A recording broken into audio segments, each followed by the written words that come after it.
Assalamualaikum warahmatullahi wabarakatuh. Selamat pagi, Shalom, Om Swastiastu, Namo Buddhaya. Tak kenal maka tak sayang, maka perkenalkanlah saya untuk memperkenalkan diri saya terlebih dahulu.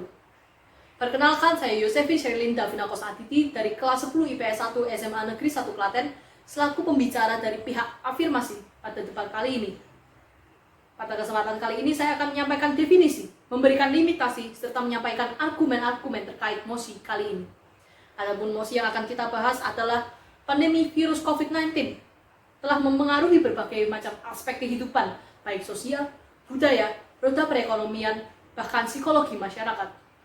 Pemerintah telah berupaya untuk mencegah penyebaran virus ini, namun dampak yang ditimbulkan tetap terasakan. Sinergi antara pemerintah dan masyarakat dirasa belum maksimal. Sebelumnya mari kita definisikan beberapa kata kunci dari mosi ini. Kata kunci pertama ialah COVID-19. COVID-19 adalah virus corona, yakni kelompok virus yang dapat menyebabkan penyakit pada hewan maupun manusia. Virus corona sendiri di masa lampau pernah berkembang menjadi dua macam virus, yakni MERS, Middle East Respiratory Syndrome, dan SARS, Severe Acute Respiratory Syndrome. Seperti yang saya katakan sebelumnya, COVID-19 merupakan perkembangan dari virus corona yang bermula ketika pasien di Wuhan, Tiongkok mengalami gejala pneumonia, diikuti pertambahan jumlah pasien lainnya dengan gejala yang sama dalam jangka waktu yang singkat. Kemudian kata kunci kedua terdapat pada kata sinergi. Sinergi sendiri adalah membangun dan memastikan hubungan kerjasama serta kemitraan yang harmonis untuk menghasilkan sesuatu yang bermanfaat. Kemudian, supaya topik kali ini tidak menjalar lebih luas, saya akan menetapkan batasan, menetapkan limitasi bahwasanya pandemi COVID-19 di Indonesia akan saya bahas terfokus pada penanganan pandemi COVID-19 di Pulau Jawa saja. Dari definisi dan limitasi yang telah saya sampaikan sebelumnya, saya tekankan sekali lagi bahwa saya sangat menyetujui mosi kali ini.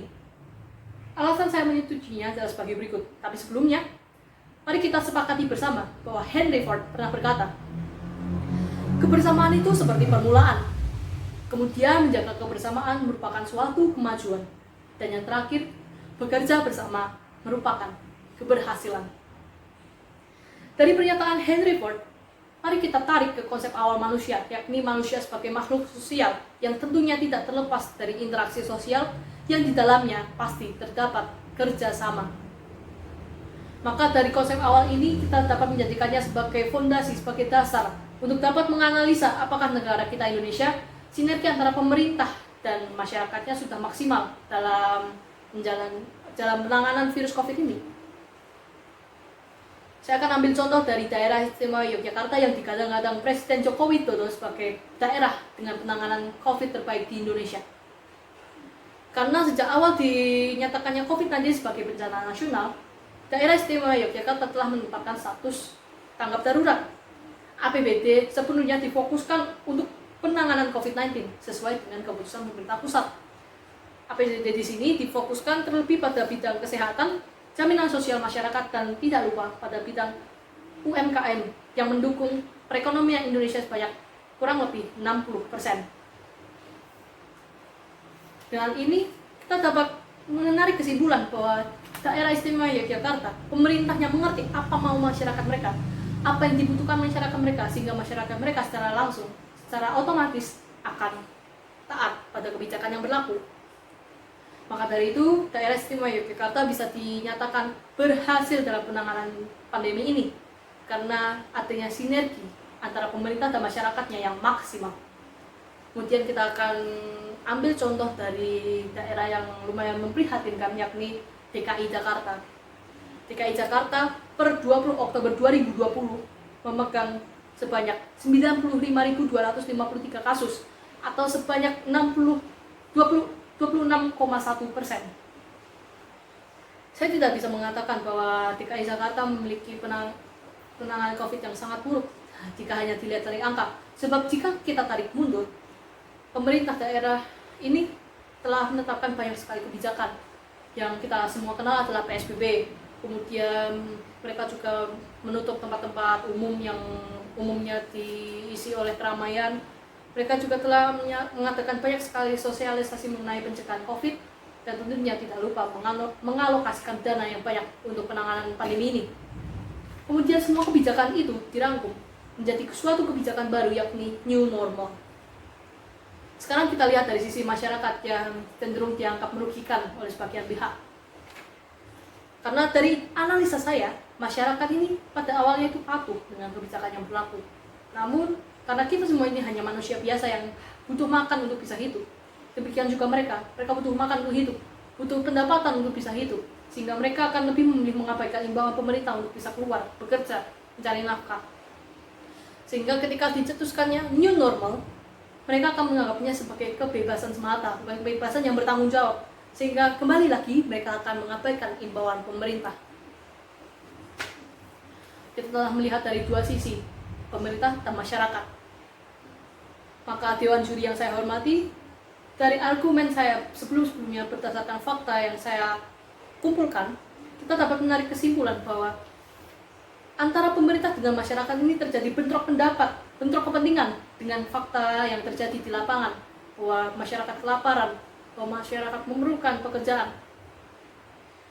Sehingga ini pun membuat pemerintah tentunya juga bingung harus mengambil langkah apa untuk berikutnya, sehingga terciptalah mosi kali ini, yakni sinergi antara pemerintah dan masyarakat dalam penanganan pandemi COVID-19 ini yang cenderung kurang maksimal. Sekian dari saya. Wassalamualaikum warahmatullahi wabarakatuh. Terima kasih.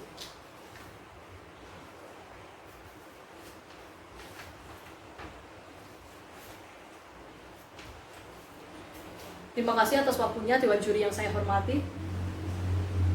Baiklah, Assalamualaikum warahmatullahi wabarakatuh. Selamat pagi, Shalom, Om Swastiastu, Namo Buddhaya. Perkenalkan, saya Yosefin Sherlinda Binakos Aditi dari kelas 10 IPS 1, SMA Negeri 1 Klaten.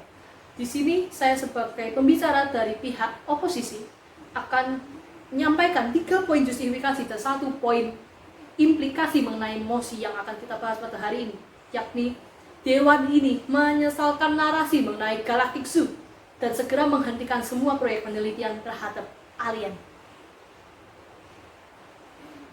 Sebelumnya, mari kita definisikan kata kunci utama dari mosi kali ini, yakni Galactic Zoo. Apa itu Galactic Zoo? Galactic Zoo berkembang dari paradoks bernama Fermi Paradox, yakni kemungkinan mengenai adanya ETI atau Extraterrestrial Intelligence, yakni kehidupan di luar bumi, yang dipercaya peradabannya jauh lebih maju daripada peradaban kita saat ini. Kemudian Fermi Paradox berkembang menjadi teori Zoo Hypothesis, yakni hipotesa mengenai alien yang membiarkan manusia hidup jauh dari mereka untuk dapat berevolusi sendiri di bawah pengawasan mereka. Kali ini saya menyatakan dengan keras bahwa saya tidak setuju dengan mosi kali ini. Diperjelas dengan 3 poin justifikasi dan 1 poin implikasi. Tapi sebelum itu saya akan menyanggah beberapa pernyataan dari pihak afirmasi. Pernyataan pertama, penggunaan uang pajak seharusnya dipakai untuk mengurus kesejahteraan masyarakat, bukan untuk penelitian etik. Argumen ini saya rasa kurang relevan, karena pada faktanya negara pastinya sudah punya lembaga-lembaga tersendiri yang diabdikan untuk mengurus kebutuhan masyarakat, dan dana-dana yang dipunya oleh negara pastinya sudah dirinci sedemikian rupa sehingga mencukupi semua kebutuhan negara, dan walaupun cukup pasti tetap ada sisanya. Nah, untuk apa sisa ini ditelantarkan bila tidak kita gunakan untuk penelitian yang lain, termasuk penelitian etik ini? Kemudian pernyataan kedua ialah etik akan membahayakan manusia. Tidak usah etik, tidak usah jauh-jauh ke etik. Kehidupan manusia di bumi saja sudah sangat terancam dengan adanya global warming, polusi udara, dan lain-lain. Dan bahkan saat ini kita sedang terjebak di tengah pandemi virus COVID-19 yang membahayakan nyawa kita semua, yang tentunya tidak bisa kita kendalikan dengan mudah dengan menggunakan teknologi yang kita miliki saat ini. Kemudian, jika bumi ini pada akhirnya benar-benar rusak karena ulah kita, kemana lagi kita akan pergi jika kita tidak melaksanakan penelitian mengenai ETI ini? Karena ETI tidak serta-merta mengenai alien, tetapi juga seluruhnya yang ada di semesta ini, yang ada di luar angkasa. Kemudian pernyataan terakhir atau pernyataan ketiga, ialah eti memengaruhi nyawa dan kesejahteraan hidup manusia. Justru karena itu, kita yang belum tahu apa-apa mengenai eti, yang baru tahu sedikit potongan mengenai eti, bisa menjadikan eti ini, ancaman eti ini sebagai pengingat untuk meningkatkan kewaspadaan kita apabila memang benar keberadaan eti ini benar-benar ada. Selanjutnya, setelah saya menyanggah beberapa pernyataan tersebut, izinkan saya menyampaikan 3 poin justifikasi mengapa penelitian mengenai eti ini seharusnya dilaksanakan. Yang pertama, selama ini kita telah melakukan penelitian yang mendalam terhadap alien, yang notabene tidak pernah kita saksikan secara langsung sebelumnya. Maka dari itu, disinilah fungsi dari penelitian eti ini.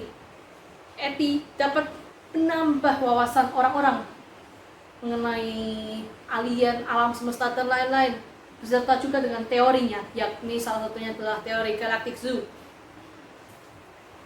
Penelitian eti masih terus dilakukan karena ilmuwan-ilmuwan dan astronom sudah menemukan bukti-bukti, tanda-tanda bahwa ada, benar-benar ada eti itu. Lalu kita akan kembali ke konsep awal dari Galactic Zoo atau Zoo Hypothesis ini, yakni bahwa alien tidak pernah muncul, bahwa karena mereka ingin menyaksikan manusia berevolusi dengan sendirinya. Kemudian justifikasi kedua ialah mengapa penelitian ini perlu dilakukan. Penelitian ini tentunya dilakukan karena kita perlu langkah-langkah pencegahan yang tepat terhadap hal-hal yang bisa terjadi di masa depan berkaitan dengan bumi dan alam semesta. Karena kita belum tahu apa yang akan kita hadapi ke depannya, apakah itu sebuah ancaman, apakah itu sebuah keberuntungan.